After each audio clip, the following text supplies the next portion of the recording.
that. Wow. That must have been 10. Who's Harry? Where? Who's Harry? Oh, yeah. Yeah. Wow.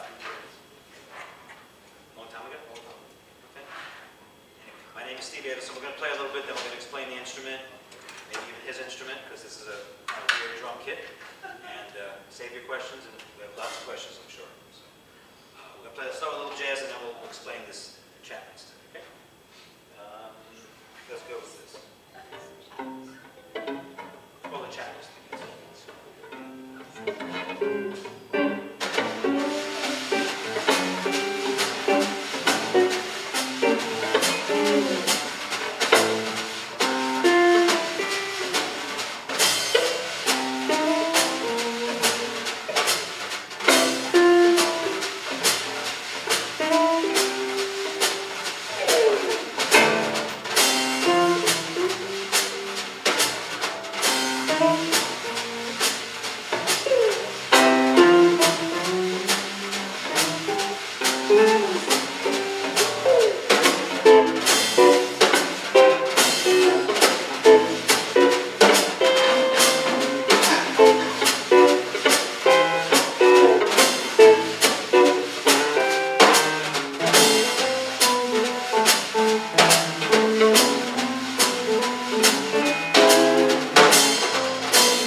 Chapman Stick because Emmett Chapman, who's the inventor, obviously, discovered something in 1969. When you play a guitar, you hold something down and you strum it. So this creates the harmony or the melody, and this actually creates the sound. Because if you just touch it, nothing happens until you strum it. And he was playing guitar one day, and he said, by divine intervention, his right hand went over the top, and he hit the string, and the sound came out. So he was able to play two things at one time. He played bass lines and guitar lines like a piano. But the 6 strings wasn't enough, because if you play 6 strings here, the chord, then you play it with the right hand, it cancels out the left hand, because you only get one sound per string. So if I do this, then do this, the right hand cancels out the left hand, so he needed more strings.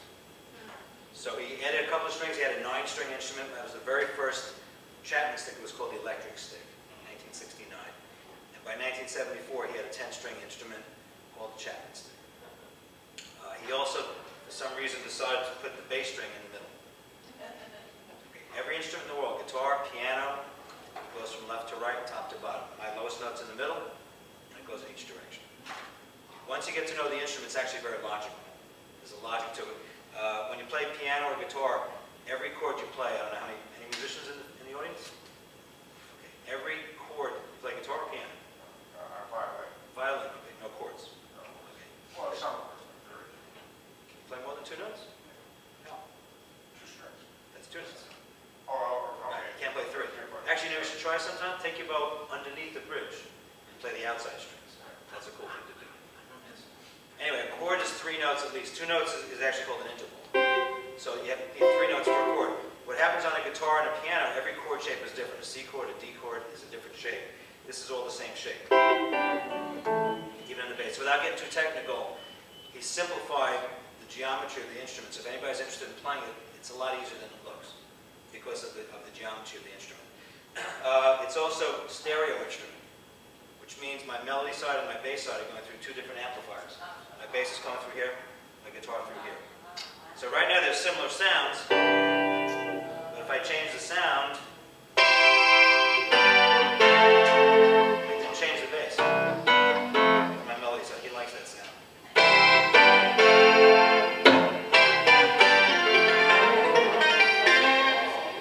And you can get all kinds of crazy sounds if you wish.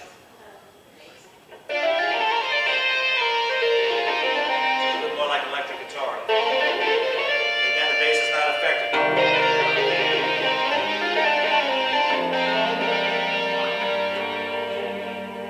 So it's got a lot of possibilities.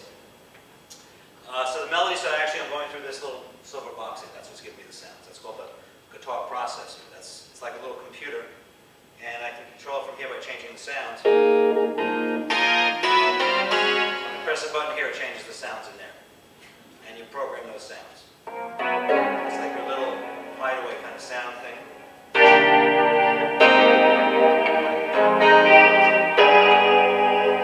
It's a nice sound, right? I love this chord.